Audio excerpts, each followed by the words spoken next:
सो दोस्तों अभी हम लोग आ चुके हैं डायरेक्टली आईआरसीटीसी के नंबर्स के, और आप सभी लोगों को पता है आज के दिन तीन रेलवेज के दिग्गज स्टॉक्स के नंबर्स देखने को यहाँ पे मिलने वाले हैं। एक है आईआरएफसी जो कि ऑलरेडी ड्यूरिंग द मार्केट आ चुके हैं।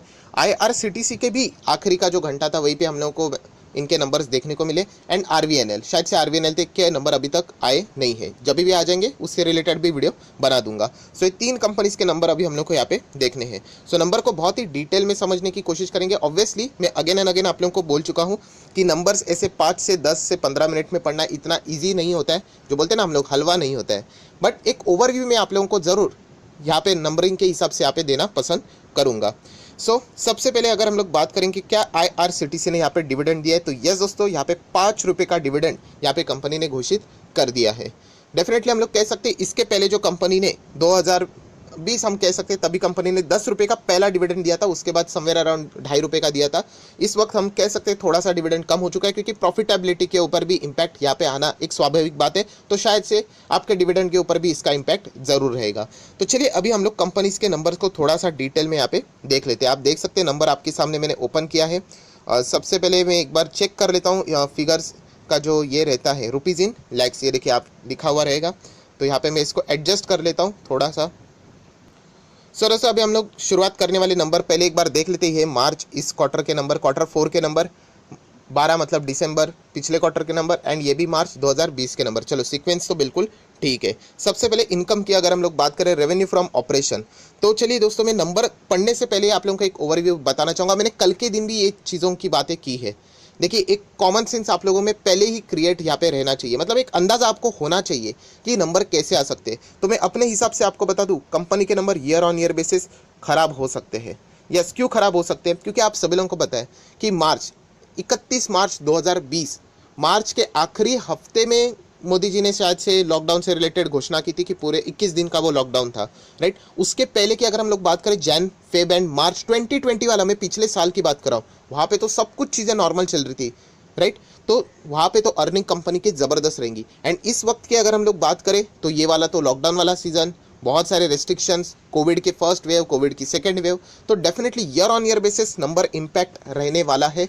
ये मत सोचना कि year on year basis number मतलब अप ट्रेंड में रहेंगे, बिल्कुल भी नहीं। अगर फ्लैट भी आ गया ना, फ्लैट भी, तो ये स्टॉक मतलब कमाल कर देगा, बट इसके होने के चांसेस ऑलमोस्ट 99.9% ना के बराबर है, राइट। तो यहाँ पे हमारा जो फोकस रहेगा इस वक्त क्वार्टर ऑन क्वार्टर के ऊपर रहने वाले। आप देख सकते हो, देखिए सिचुएशन के हिसाब से आप लोगों को नंबर एनालाइज करने होते हैं। मैं आप लोगों को बताता हूँ कि नहीं year on year basis, but यहाँ पे सिचुएशन इंपॉर्टेंट है। अभी हम लोगों को देखना है कि क्या आईआरसीटीसी पिछले क्वार्टर में, क्योंकि कोविड के जो इम्पैक्ट है हम लोग को देखना पड़ेगा पिछले क्वार्टर में था, तो उससे कंपेयर करके यहाँ पे कंपनी ने रिकवरी दिखाई है कि नहीं। अगर क्वार्टर ऑन क्वार्टर नंबर खराब है तो हम लोग कह सकते हैं कि कंपनी के नंबर खराब है। इसका अर्थ ये नहीं कि आईआरसीटीसी बर्बाद हो गया। आईआरसीटीसी बहुत बड़ी कंपनी है, एक दो नंबर्स के खराब होने के कारण एंड स्पेसिफिकली कोविड लॉकडाउन के कारण वो खराब होने वाली नहीं है। तो ये इंट्रोडक्शन बहुत इंपॉर्टेंट है, ये नंबर जानने से पहले आपको पता होना चाहिए। सो पहले ही कहना चाहूँगा ईयर ऑन ईयर बेसिस खराब ही रहेंगे, तो इससे निराश नहीं होना है, बट क्वार्टर ऑन क्वार्टर अच्छे होने चाहिए। अगर क्वार्टर ऑन क्वार्टर अच्छे तो डेफिनेटली हम लोग कह सकते हैं कि कंपनी रिकवर जरूर यहाँ पे कर रही है। ये इंट्रोडक्शन बहुत इंपॉर्टेंट था। चलो अभी देख लेते हैं रेवेन्यू फ्रॉम ऑपरेशन, कंपनी का मेन बिजनेस। तो मेन बिजनेस से आप देख सकते हैं 33,800 अप्रॉक्सीमेटली। आप देख सकते हैं पिछले क्वार्टर में 22,000, 22,500 पकड़ लेते हैं, राउंडेड फिगर पकड़ लेंगे तो इजी समझ में आ जाएगा। 22,500 था, अभी आप देख सकते हैं यहाँ पे लगभग 34,000। आप देख रहे हैं कि नहीं कि क्वार्टरली जंप है, मतलब यस कंपनी अभी रिकवर कर रही है, क्योंकि धीमे धीमे इकोनॉमी हम लोगों को जो स्लो डाउन होते हुए देखने को मिली थी वो अभी अनलॉक हो रही है, तो ये ज़रूर इसका इम्पैक्ट पड़ेगा। बट जब कोई भी लॉकडाउन नहीं था तब आप देख सकते 57,000 रुपीज़ इन लैक्स, इतना ज़बरदस्त रेवेन्यू मिलता था। ऑब्वियसली अभी लॉकडाउन की वजह से आप कह सकते हो बहुत सारे इम्पैक्ट की वजह से नियर बाय आधा हो चुका है, नियर बाय, तो वो इम्पैक्ट रहेगा ही। तो इसलिए मैंने कहा कि ईयर ऑन ईयर बेसिस खराब रहने ही वाला है, इसमें कोई रॉकेट साइंस नहीं, बहुत ही कॉमन सेंस वाली बात है। अभी अगर हम लोग यहाँ पे कहेंगे तो क्वार्टर ऑन क्वार्टर बहुत अच्छा परफॉर्मेंस है। देन अदर इनकम्स की बात कर रहे हैं 1900, 2000, 1900, चलो मतलब हम कह सकते हैं अदर इनकम कैसा है, एक फ्लैट है, नॉर्मल परफॉर्मेंस देखने को मिल रहा है। ऐसा नहीं होना चाहिए कि अदर इनकम बहुत ही शूट हो रहा है तो फिर वो पूरे नंबर्स को भी बिगाड़ सकता है, तो हम लोगों को वो चीज़ें एड लेस करनी पड़ती है सिचुएशन के हिसाब से। दोस्तों अगर हम लोग टोटल अगर देखेंगे, टोटल रेवेन्यू 35 या फिर 36, उसके पहले था 24.5 एंड उसके पहले 59। हम कह सकते हैं यहाँ पे देखिए 35,000, लगभग 24,000 और यहाँ पे 59। सो क्वार्टरली बहुत अच्छा जंप है, आप लोग कह सकते हैं। ईयरली तो डाउनफॉल रहेगा, ये तो पकड़ के ही चलो। चलो मतलब इनकम तो क्वार्टरली अच्छा बढ़ रहा है, मतलब कंपनी अच्छा कर रही है। अभी आएंगे खर्चों के ऊपर। मैं ये आप लोगों को ऑलरेडी यहाँ पे बता चुका था कि यहाँ पे ना एक्चुअली गेम रहता है खर्चों के ऊपर। बट एक सरकारी कंपनी रहती है ना, सरकार से जुड़ी हुई कंपनी, सरकारी कंपनी, यहाँ पे हम लोग को ज़्यादा ऐसा कोई गड़बड़ देखने की ज़रूरत मतलब नहीं मिलेगी, यूजुअली नहीं मिलेगी। होने के लिए तो कुछ भी हो सकता है, आप मार्केट में हो, आप कभी जीरो तो कुछ भी चीज़ों को पकड़ के नहीं चल सकते। सो होने के लिए कुछ भी हो सकता है। बट एक प्राइवेट कंपनी जो रहती है ना, बाकी अदर देन सरकारी, तो वहाँ पे ना यहाँ पे खेल बहुत बढ़ जाता है खर्चों के इधर। यस, कभी कभी एडिशनली खर्चे दिखाए जाते हैं, कभी पूरे साल के खर्चे पहले ही यहाँ पे डाल दिए जाते हैं, जिसके चलते ओवरलोड आके कभी कभी स्टॉक मतलब खराब नंबर दिखाए जाते हैं, बट एक्चुअल में नंबर खराब नहीं होते। तो ये पढ़ना ना सबसे मतलब बोलते हैं ना, यहाँ पे सबसे ज़्यादा टाइम मतलब इन्वेस्ट होता है। जो बड़े बड़े एनालिसिस होते हैं ना, वो यहाँ पे सबसे ज़्यादा टाइम देते हैं कि क्या खर्चों को प्रॉपरली यहाँ पे लिखा है। कोई फ्रॉड की बातें मैं नहीं कह रहा हूँ, बोलते ना अकाउंटिंग भी एक टेक्निक होती है, आप कैसे चीज़ों को लिखते हो, कैसे मैनेज करते हो। क्योंकि अकाउंटिंग में भी कुछ चीज़ें ऐसी हैं ना जो कि एस्टिमेट्स के ऊपर लिखी जाती है, प्रोविजनिंग टाइप, डेप्रिसिएशन, अमोर्टाइजेशन। तो ये चीज़ें ना मतलब जो अकाउंट से जुड़े हुए ना उन लोगों को बहुत ही मतलब थोड़ा बहुत यहाँ पे एडवांटेज इसका मिल जाता है। ऑब्वियसली ये इतना ईजी नहीं है कि अगर आपने 11th-12th का अकाउंट्स पढ़ा है तो आप लोग उसको जज कर पाओगे, but anyways. So total expenses अभी हम लोग देख लेते हैं, एक हम ओवरव्यू ले लेंगे कि कोई यहाँ पे ऐसा तो नहीं है। तो आप देख सकते हैं 21,000 का खर्चा है टोटल। लास्ट क्वार्टर में 14,000 का था, आप देख सकते हैं 7,000 का खर्चा बढ़ चुका है। क्या ये अच्छी बात है? यस। अगर इकोनॉमी वापस स्टार्ट हो रही है, सब कुछ चीज़ें वापस स्टार्ट हो रहे हैं, तो खर्चे भी ऑटोमेटिकली बढ़ेंगे। देन अगर आप लोग देखोगे, एक साल पहले 40,000 का खर्चा था, अभी तो 20।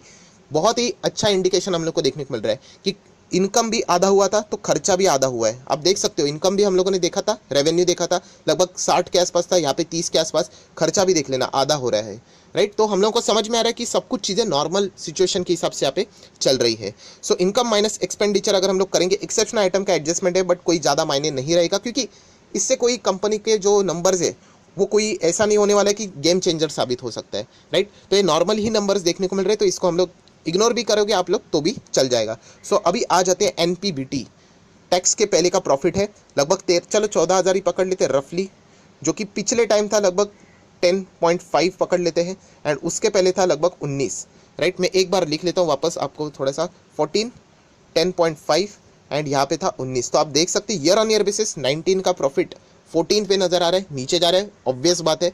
बट क्वार्टरली देख लेना, 10.5 का प्रॉफिट 14 हो रहा है, मतलब इंप्रूवमेंट जरूर है। अभी हम लोग ये एक्सपेक्टेशन रखना चाहिए कि नेक्स्ट आने वाले जो क्वार्टर 1 के नंबर है ये 14 को बीट होना चाहिए। यस, जैसे मैंने कहा year on year basis important होता है, बट आने वाले नेक्स्ट नंबर में तो ईयर देखना भी नहीं है, मतलब फुल यूजलेस नंबर रहने वाले हैं।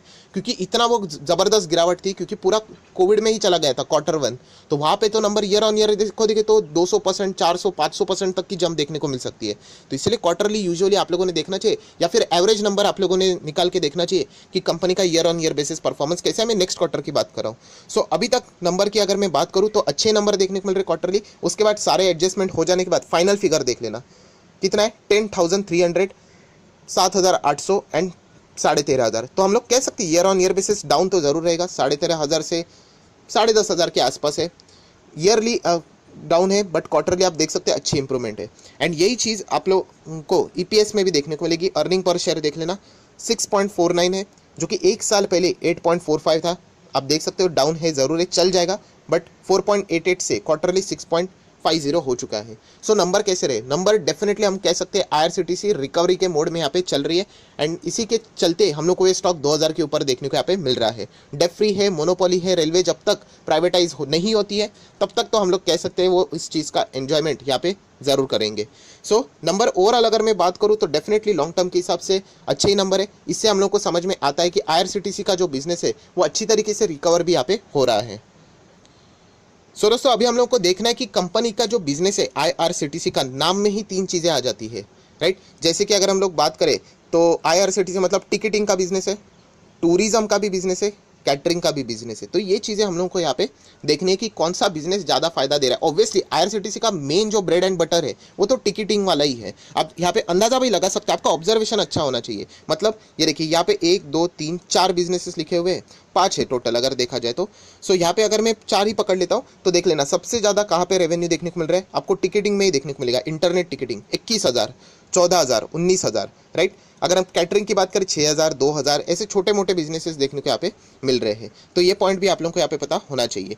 तो चलिए दोस्तों अभी हम लोग यहाँ पे आ जाते हैं। मैं कंसिस्टेंसी की बात करा, कैटरिंग का बिजनेस आप देख सकते हैं 6,000 है, जो कि एक टाइम पहले 22,000 होता था। ऑब्वियसली कैटरिंग तो मतलब कितना कॉमन सेंस है ना, पहले खाने पीने की चीज़ें ओपनली चलती थी, अभी तो रेस्ट्रिक्शंस की वजह से, कोविड की वजह से मैं भी अगर खुद रेलवे से अगर कभी जाता हूँ तो ऑब्वियसली मैं इन चीज़ों को प्रेफर नहीं करूँगा। खाने से रिलेटेड हम लोग खुद का ही खाना प्रेफर करेंगे, एकदम सिंपल गणित है अगर देखा जाए तो। बट क्वार्टरली आप देख सकते हो 4,000 से 6,000 रिकवरी देखने को मिल रही है। तो कैटरिंग बिजनेस को रिकवर करने के लिए बहुत टाइम लगने वाला है। ये कोई ऐसा नहीं कि सुपर डुपर हिट हो जाएगा फटाफट, बहुत समय लगेगा। आप अंदाजा भी ले सकते हो कि कितना डैमेज हुआ है। पहले 22,000 हुआ करता था, अभी सिर्फ 6,000 है। सो बहुत ही है, हम कह सकते हैं 1/3, उससे भी ज़्यादा हम कह सकते हैं डैमेज यहाँ पे हो चुका है। देन रेल नीर की बात करें तो वो भी आप देख सकते हैं 5,000 था, अभी 1,600 से 2,700, चलो ठीक है, थोड़ा बहुत रिकवरी है। देन टिकटिंग बिजनेस की बात करें तो यस ये अच्छा है, पहले तो 19,000 था, अभी 21,000 यहाँ पे देखने को मिल रहा है। 14,000 था एंड 20, मतलब जो उनका टिकटिंग वाला बिजनेस है दोस्तों वो फुल स्विंग में चल रहा है। आप देख सकते हैं 21,000, पहले 19,000 था। विदाउट कोविड की भी अगर हम लोग बात करें यूजुअली तो तभी भी हम लोग कह सकते हैं यहाँ पे with Covid second wave first wave पकड़ के भी 21,000 यहाँ पे, मतलब कंपनी जो रेलवे से रिलेटेड इंटरनेट टिकटिंग है वो ज़बरदस्त यहाँ पे चल रहा है। नहीं चलेगा भी, आपको मैं बताऊँ जो रेट्स है ना बहुत यहाँ पे हाई कर दिए हैं। बहुत सारे रेलवेज ना स्पेशल रेलवेज छोड़ दिए और उनके टिकटिंग का जो प्राइस है ना वो डबल रख दिया गया है। तो ऑब्वियसली ये तो प्राइस हाइक यहाँ पे होने ही वाला है। एंड देन अगर हम लोग यहाँ पे बात करें टूरिज्म, अभी टूरिज्म तो कॉमन सेंस वाली बात है, 10,000 किधर, 3,000 किधर, बट चलिए 1,500 से लगभग 3,000, मतलब क्वार्टरली तो इंप्रूवमेंट यहाँ पे हो रही है। सो पूरा ये डेटा पढ़ के एक ही चीज़ समझ में आती है कि ईयर ऑन ईयर बेसिस ज़बरदस्त फटका लगा है। एंड फटके की अगर हम लोग बात यहाँ पे करें तो ये पहले ही हम लोग को पता था। कैटरिंग बिजनेस को और भी ज़बरदस्त यहाँ पे टाइम लग सकता है, शायद से और 1 से 1.5 साल ले सकते हैं अपने बिजनेस को नॉर्मली प्री कोविड लेवल को लेके जाने के लिए। टिकटिंग का बिजनेस प्री कोविड लेवल तक आ चुका है। टूरिज्म रेल नीर की बात करें ये भी प्री लेवल आने के लिए ज़बरदस्त टाइम यहाँ पे ले सकता है। सो दोस्तों ओवरऑल अगर हम लोग नंबर्स की बात करें आईआरसीटीसी के, तो जैसे एक्सपेक्टेशन थी वैसे ही नंबर आते हुए देखने को मिल रहे हैं। मेरा एक्सपेक्टेशन सिर्फ इतना ही था कि कंपनी क्वार्टरली नंबर्स में धोखा ना दे। अगर क्वार्टरली नंबर खराब आते ना दोस्तों तो ये स्टॉक जरूर हम लोग को जबरदस्त गिरते हुए देखने को यहाँ पे मिल सकता था। सो क्या अभी भी गिरेगा? ऐसे तो अप्स एंड डाउन्स बार बार यहाँ पे चलते रहते हैं। बट अगर हम लोग लॉन्ग टर्म की बात करें तो आईआरसीटीसी एक बहुत ही अच्छा स्टॉक है, ये आप सभी लोगों को भी यहाँ पे पता है। मैं उन लोगों के लिए बात कर रहा हूँ जो कि इन्वेस्टमेंट की बात करते हैं, आज खरीद के आज बेचकर अगर आप ट्रेडर हो तो उनके लिए ये कोई चीज़ें मायने रखेंगी ही नहीं। सो इन्वेस्टमेंट पर्पस के हिसाब से अगर मैं बात करूँ आईआरसीटीसी बहुत ही कमाल का स्टॉक है। एंड बाकी रेलवे से अगर हम लोग बात करें इसका एक छोटा सा एडवांटेज है एंड वो है शेयर होल्डिंग पैटर्न। वो क्या है वो अभी भी दिखा देता हूँ। 20% की डिलीवरी सिर्फ फॉर्मेलिटीज़ दिखा रहा हूँ शेयर होल्डिंग पैटर्न के, और अभी हम लोग यहाँ पे जाएंगे जो कि एक थोड़ा सा एडवांटेज है। एडवांटेज मतलब यहाँ पे अभी 75:25 का जो रेशो है वो यहाँ पे मतलब अप्रूवल मतलब एक्सेप्ट यहाँ पे हो चुका है। पहले जो आप लोगों को पता है कि 75 के ऊपर इनके शेयर होल्डिंग पैटर्न था, अभी यहाँ पे ओएफएस के कारण ये सारी चीज़ें हम लोगों को within limit as per the SEBI norms हम कह सकते हैं देखने को यहाँ पे मिल रही है। सो आईआरसीटीसी कोई खराब स्टॉक नहीं है, अच्छा ही परफॉर्मेंस है। एंड अगेन कह रहा हूँ लॉन्ग टर्म के हिसाब से बहुत सारे लोग ऐसे जो कि थोड़ा सा 2-3% गिर गया, 4% गिर गया तो डर जाते हैं, राइट। तो ऐसे लोग इन्वेस्टमेंट करके कभी नहीं कमा सकते। इसके पहले भी ये स्टॉक गिरा है, बहुत बार गिरा है, आप यहाँ पे देख सकते हैं इसका मैक्सिमम चार्ट पैटर्न भी। बट आपको लंबा खेलना यहाँ पे आना चाहिए। आईआरसीटीसी या फिर रेलवे से जुड़ा हुआ हर स्टॉक से रिलेटेड भी मैंने एक इंपॉर्टेंट पॉइंट नोट आपको बताया कि अगर आप रेलवे स्टॉक में एंटर करते हो आपके पास भयंकर पेशेंस होना चाहिए, ऐसा मुझे लगता है। इवन दो आईआरसीटीसी अच्छा चला है, बाकी स्टॉक भी चल रहे हैं, बट मुझे ऐसा लगता है कि इनका जो स्पीड रहेगा वो कंपैरेटिवली स्लो ही यहाँ पे फ्यूचर में रहने वाला है। बिकॉज सिचुएशन जैसे मैंने आप लोगों को बता दी कि रेलवे का बिजनेस कैसे रहता है, ज़्यादा भीड़ रहती है तो वो सब कुछ होने के लिए टाइम लगेगा। वैक्सीनेशन एंड ऑल दैट लगभग 1 से और 1.5 साल यहाँ पे लग भी सकता है। तब तक के लिए ये कंपनियाँ धीमे धीमे करके ही आगे यहाँ पे बढ़ सकती है। सो कंपनी खराब नहीं है, बहुत ही बढ़िया कंपनी है। एंड कंपनी के नंबर्स भी अगर हम लोग देखें डिटेल्स में तो क्वार्टरली ही यहाँ पे इस वक्त नंबर्स के ऊपर फोकस था, तो नंबर अच्छे ही यहाँ पे आते हुए देखने को मिले। खास करके टिकटिंग का उनका मेन बिजनेस सुपर डुपर यहाँ पे चल रहा है। सो जिनके पास भी रहेगा मुझे ऐसा लगता है कि कोई दिक्कत नहीं होनी चाहिए। अगर आप लंबी अवधि के लिए इस स्टॉक को कंटिन्यू करना चाहते हो तो आप लोग जरूर यहाँ पे कर सकते हो। सो आप आशा करता हूँ आपको वीडियो पसंद आए तो जरूर लाइक एंड शेयर कर देना। So that's it, thank you very much दोस्तों, we will be meeting next video, तब तक के लिए bye bye. Thank you for watching our video. Please subscribe the channel and press the bell icon. Please give me a 1 subscribe. Thank you so much.